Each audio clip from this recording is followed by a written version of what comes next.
তাদের মেধার মূল্যায়নের দাবিতে এই সংস্কার আন্দোলন শুরু হয়েছিল।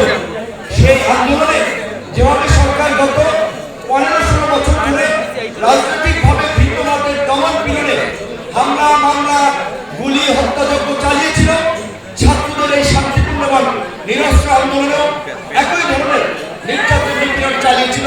ক্রমাগত নির্যাতন নিপীড়নের ফলে ছাত্ররা তাদের অভিভাবকদেরকে আহ্বান জানিয়েছিল, সমাজের বিভিন্ন শ্রেণী পেশার মানুষকে রাজপথে নেমে আসার আহ্বান জানিয়েছিল, তাদের পাশে থাকার আহ্বান জানিয়েছিল, মানুষ ছাত্রদের পাশে দাঁড়িয়েছিল। ততক্ষণ পর্যন্ত কিন্তু এই ফাঁসিবাদী ব্যবস্থা কিংবা সরকার পতনের আন্দোলন ছিল না। সর্বশেষ যখন ছাত্রদের উপরে, নিরীহ জনগণের উপরে হেলিকপ্টার থেকে গুলি করা হচ্ছে, বাসার ছাদ থেকে গুলি করা হচ্ছে, প্রকাশ্যে গুলি করে মানুষ মারছে, রাষ্ট্রীয় সমস্ত প্রশিক্ষিত আইন শৃঙ্খলা বাহিনী থেকে প্রতিষ্ঠানগুলোকে যখন জনগণের বিরুদ্ধে লেলিয়ে দিচ্ছে, তখনই ছাত্র নেতৃবৃন্দ এই ফাঁসিবাদী ব্যবস্থা পতনের এক দফা দাবিতে জনগণকে রাজপথে নামার আহ্বান জানায়। সেখানে কিন্তু পরিষ্কারভাবে বলা ছিল যে আমরা এই এক দফার মাধ্যমে ফাঁসিবাদী বন্ধ, এই ফাঁসিবাদী রাষ্ট্র ব্যবস্থা বিলোপ করে কবরে পাঠিয়ে নতুন রাজনৈতিক বন্দোবস্তের মাধ্যমে আগামী বাংলাদেশ গড়ে তুলব। এই পরিষ্কার ঘোষণাটি কিন্তু এই গণ-অভ্যুত্থানের আগে ছিল। কাজেই আপনাদেরকে ভুলে গেলে চলবে না। এই ছাত্রদের যে আকাঙ্ক্ষা এবং গণমানুষ যে আকাঙ্ক্ষার উপরে ভিত্তি করে সাড়া দিয়েছিল, সেই আকাঙ্ক্ষা হচ্ছে শোষণ, বৈষম্য, নিপীড়ন মুক্ত নতুন বাংলাদেশ নির্মাণ করা, যেখানে প্রত্যেকটি নাগরিক তার নাগরিক অধিকার এবং মর্যাদা নিয়ে বাস করবে, তাদের অধিকার ভোগ করবে, হোক সে হিন্দু, হোক সে মুসলমান, হোক সে যে কোনো ধর্মবর্ণ মত পথের, হোক সে শিক্ষক, হোক সে সাংবাদিক, সকলের তাদের নাগরিক অধিকার নিয়ে এই সমাজে সম্মানের সাথে বাস করবে। আমরা একটা গণতান্ত্রিক সমাজ ব্যবস্থা গড়ে তুলব। এই জন আকাঙ্ক্ষা থেকেই কিন্তু মানুষ রাজপথে নেমেছিল এবং ছাত্রদের ডাকে সাড়া দিয়ে একটা সফল গণ-অভ্যুত্থান ঘটিয়েছিল। কিন্তু আজকে 4 মাস হয় নাই, 4 মাস হতে যাচ্ছে। এই 4 মাসে আমরা কিছু ঘটনা যা লক্ষ্য করছি, সেটা আমাদের জন্য অশনি সংকেত। আমরা পরিষ্কারভাবে বলেছি, 5ই আগস্টে শেখ হাসিনার পালিয়ে যাওয়ার মধ্যে দিয়ে আমাদের প্রাথমিক বিজয় হয়েছে, চূড়ান্ত বিজয় অর্জিত হয় নাই। যতক্ষণ পর্যন্ত না আমরা নতুন রাজনৈতিক বন্দোবস্ত, নতুন সমাজ এবং রাষ্ট্র ব্যবস্থা গড়ে তুলতে না পারবো, ততক্ষণ পর্যন্ত এই গণ-অভ্যুত্থানের সুফল জনগণ পাবে না। আমরা চূড়ান্ত বিজয় বলতে পারি না। দুঃখ হয়, কষ্ট লাগে এবং আফসোস হয়, শেখ হাসিনার পতন দেখেও এরা শিক্ষা নেয় না। এখনো কোন কোন রাজনৈতিক দলের নেতৃবৃন্দের ঔদ্ধত্য, আচরণ, কর্মকাণ্ড, সে আওয়ামী লীগ যা করেছিল, আওয়ামী লীগের নেতা কর্মীরা যা করেছিল, তারই একটা রূপান্তর, তারই একটা ভূমিকা আমরা দেখতে পাচ্ছি।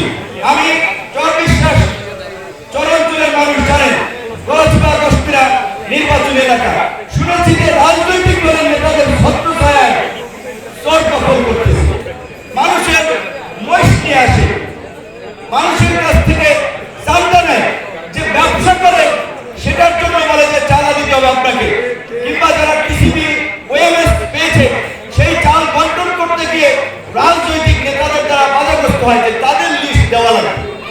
তো এই তোমাদেরকে চাল খাওয়ানোর জন্য, জল খাওয়ানোর জন্য, চান্দা খাওয়ানোর জন্য কি ছাত্র জনতা রাজপথে নেমে এসেছিল? কাউকে নেতা বানানোর জন্য রাজপথে নেমে এসেছিল?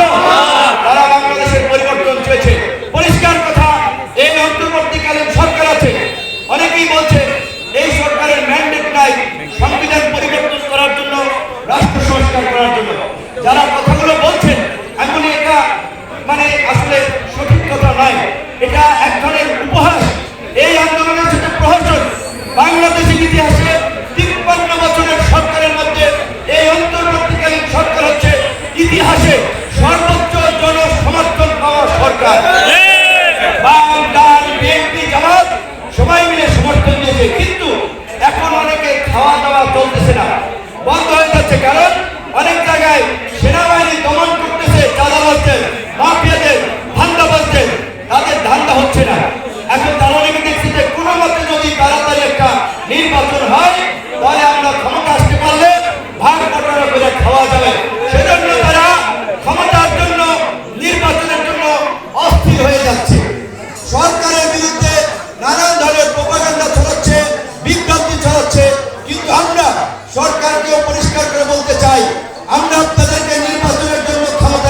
নাই। রাষ্ট্র সংস্কার করতে হবে, জন আকাঙ্ক্ষার বাংলাদেশ বিনির্মাণ করতে হবে।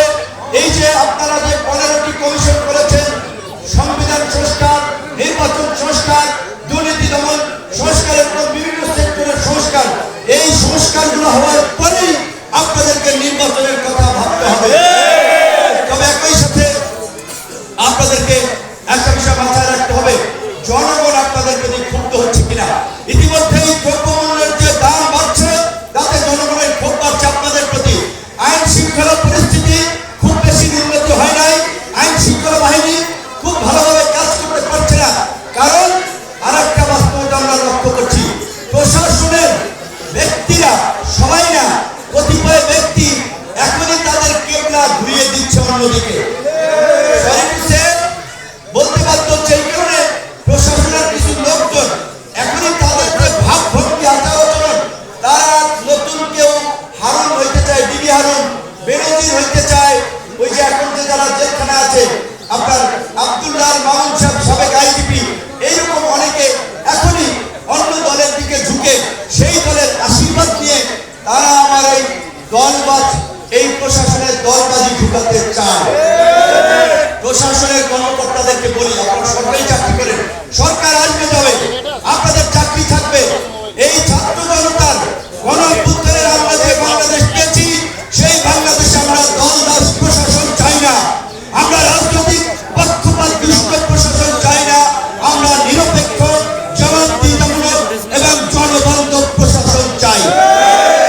আপনারা আশা করি জন আকাঙ্ক্ষাকে ধারণ করে আপনাদের যে দায়িত্ব, সেই দায়িত্ব পালন করবেন।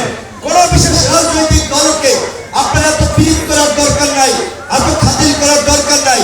খুবই আশ্চর্যজনক ঘটনা, আমাদের এই মঞ্চে বসে আছেন পটুয়াখালী সরকারি কৌশলী আদালতের জিপি হিসেবে নিয়োগ পেয়েছেন মামুন সাহেব। আমরা যেটা জানতে পারলাম এমপি আব্দুল্লাহ ইউসুফ পাশা যে এই আদালতের পিপি, জিপি, এপিপি আপনার নিয়োগকে কেন্দ্র করে কতিপয় আইনজীবী আদালতে তাণ্ডব চালিয়েছেন। আমি আইন উপদেষ্টাকে, আইন মন্ত্রণালয়কে অনুরোধ জানাবো, যারা আদালতে ভাঙচুর করার দৃষ্টতা দেখিয়েছে তাদের আইনজীবী সনদ ক্যান্সেল করার। সরকার নিয়োগ দিয়েছে, দুর্বৃত্তদের দুঃসাহস হয় কি করে একজন জিপির কার্যালয় ভাঙচুর করা, আদালতে মাস্তানি করা, গুন্ডামি করা। তাহলে কি আমরা আবার আওয়ামী লীগের আমলে যেই পরিস্থিতি ছিল সেই পরিস্থিতি থেকে যাচ্ছি? আপনারা বলতে পারেন, পত্রিকায় লিখতে পারেন, পাশা সাহেব বিপিনুরের সমর্থন এসেছে। এই বাংলাদেশের এই গণ অভ্যুত্থান এবং গণ আন্দোলনে বিপিনুরদের অবদান আপনারা অস্বীকার করতে পারবেন না। এখন সক্রিয় রাজনৈতিক দল আছে, বিএনপি, জামাত, গণ অধিকার, এরকম হাতে গোনা 5-7টা দল, আবার সব দলের সব জেলায় কার্যক্রম নাই। তাহলে এই যে প্রায় 80 জনের মতো নিয়োগ, 70 জন বিএনপির, 7-8 জন জামাত, 4-5 জন গণ অধিকার পরিষদ থেকে নিয়োগ পেয়েছে। এই নিয়োগগুলো বরাবরই স্বাভাবিকভাবেই যারা সরকার গঠন করে তাদের সংশ্লিষ্ট লোকজনকে দিয়ে থাকে। 70 জন পাইছেন, তারপরেও আপনাদের খিদা কমে নাই। এত খিদা সব আপনাদের দিতে হবে। পুরোটাই পেট, মাথা থেকে পা পর্যন্ত। তো এখনই যদি এই অবস্থা হয়, ক্ষমতায় আসলে কি অবস্থা হবে? পরিষ্কার ভাবে আমরা বলছি, এই বাংলাদেশ জন আকাঙ্ক্ষার বাংলাদেশ নয়। এই বাংলাদেশ দেখার জন্য ছাত্র জনতা লড়াই সংগ্রাম করে নাই, রক্ত দেয় নাই। কাজেই আপনাদেরকে অনুরোধ করব, সহনশীল হন, সংবেদনশীল হন। সব একা দখল করতে চাইেন না, একা একা খাইতে চাইেন না। আর এই দখলবাজি রাজনীতি বন্ধ করুন, জনগণের জন্য কাজ করুন। এখন নির্বাচন হয় নাই, 2 বছর আগে কোনো নির্বাচন নাই দেশে। রাতারাতি নির্বাচন দিলে সব ভালো হয়ে যাবে, পরিবর্তন হয়ে যাবে? একদল খাইছে, আরেক দল খাওয়ার জন্য রেডি আছে। পরিষ্কার ভাবে এই প্রশাসন ঠিক না করে, রাষ্ট্র সংস্কার না করে আগামী 2 বছর আগে কোনো নির্বাচন আমরা চাই না। এখন বিভিন্ন ঘটনাকে কেন্দ্র করে দেশ অনেক অস্থিতিশীল করতে চায়। এখানে দেখেছেন হিন্দু ভাইরা আমাদের সাথে যোগদান করেছে, তার মানে যারা আমাদের এই রাজনৈতিক ফিলোসফি, রাজনৈতিক দর্শন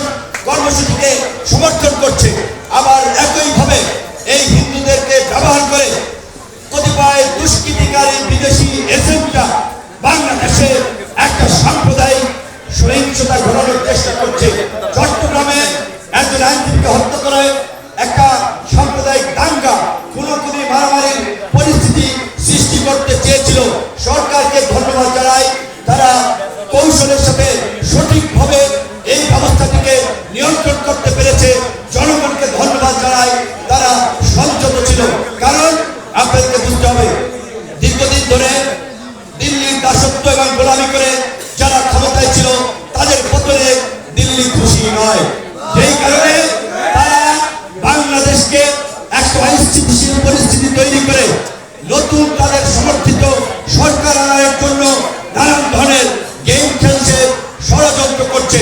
সে কারণে আমাদের যারা আমরা রাজনৈতিক দল করি, সাংবাদিক সুশীল সমাজ, এই সাম্প্রদায়িক সম্প্রীতি রক্ষা করার জন্য হিন্দু মুসলমান সকলে মিলেমিশে একসাথে থাকার জন্য এই সহনশীল পরিবেশ তৈরি করতে হবে। এখন রাজনৈতিক দলগুলো যদি ধান্দাবাজি চাঁদাবাজিতে ব্যস্ত হয়ে যায় তাহলে কিন্তু ফ্যাসিবাদের আবার পুনর্বাসন হবে। সারা বাংলাদেশের মানুষ চাচ্ছে, আন্দোলনকারীরা চাচ্ছে আওয়ামী ফ্যাসিবাদের রাজনীতি যেন এদেশে আর প্রতিষ্ঠিত না হতে পারে।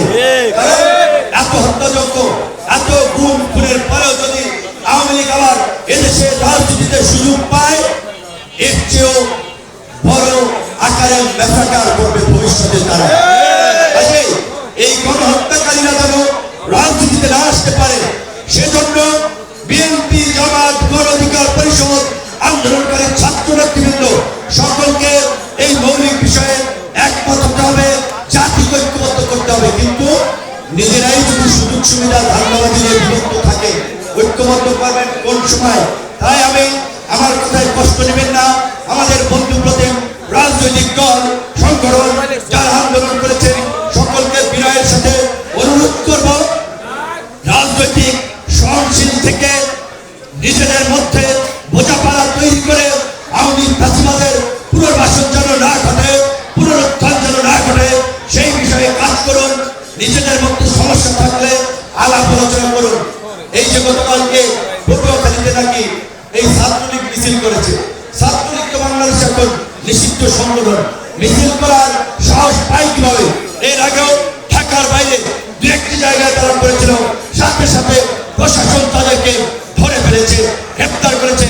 পটুয়াখালীর প্রশাসনকে বলবো অনতিবিলম্বে এই সকল দুর্বৃত্তদেরকে গ্রেপ্তার করে আইনের আওতায় নিয়ে আসুন এবং এখানে হিন্দু ভাইদের প্রতি বিশেষভাবে দু একটি কথা বলে আজকের বক্তব্য শেষ করবো। যে আপনারা এই বাংলাদেশে কে হিন্দু, কে মুসলমান, কে বৌদ্ধ, কে খ্রিস্টান, এইটা কোনো বিবেচনার বিষয় নয়। সবাই বাংলাদেশের নাগরিক। আপনারা পটুয়াখালী বাস করেন, পটুয়াখালীর সন্তান। আগেও যেভাবে সম্মান, মর্যাদা, সার্বভৌমত্ব, স্বাধীনতা নিয়ে বাস করেছেন, এখনো একইভাবে বাস করবেন। আপনাদের সমস্ত অধিকার আদায়ে যৌক্তিক দাবির পাশে গণ অধিকার পরিষদ থাকবে। গণ অধিকার পরিষদ কোনো ধর্মভিত্তিক দল নয়, সাম্প্রদায়িক দল নয়। গণ অধিকার পরিষদ দল, মত, ধর্ম, বর্ণ নির্বিশেষে সকলের দল। ইতিমধ্যেই হিন্দু ভাইরা আপনারা জানেন তাদেরটা জমি দখলের জন্য কতিপয় চাঁদাবাজ চেষ্টা করেছিল। আমরা প্রশাসনের সাথে কথা বলেছি, জেলার আহ্বায়ক সদস্য সচিবকে বলেছি এই হিন্দুদের জমি এবং বাড়ি বুঝে না পাওয়া পর্যন্ত তারা তাদের জন্য কাজ করবে। ভবিষ্যতেও তাদের যে কোনো সুযোগ সুবিধা আমরা আদায় করার জন্য আমরা পাশে থাকবো। আপনাদেরকে অনেক ধন্যবাদ, শুভেচ্ছা যে আপনারা গণ অধিকার পরিষদকে সঠিক প্ল্যাটফর্ম মনে করে এখানে যোগদান করেছেন। আজকের এই প্রোগ্রাম এবং সংক্ষিপ্ত পথসভায় যারা উপস্থিত হয়েছেন তাদেরকেও ধন্যবাদ, সাংবাদিক ভাইদেরকেও ধন্যবাদ এবং কৃতজ্ঞতা জানিয়ে আজকের বক্তব্য শেষ করছি। আল্লাহ হাফেজ।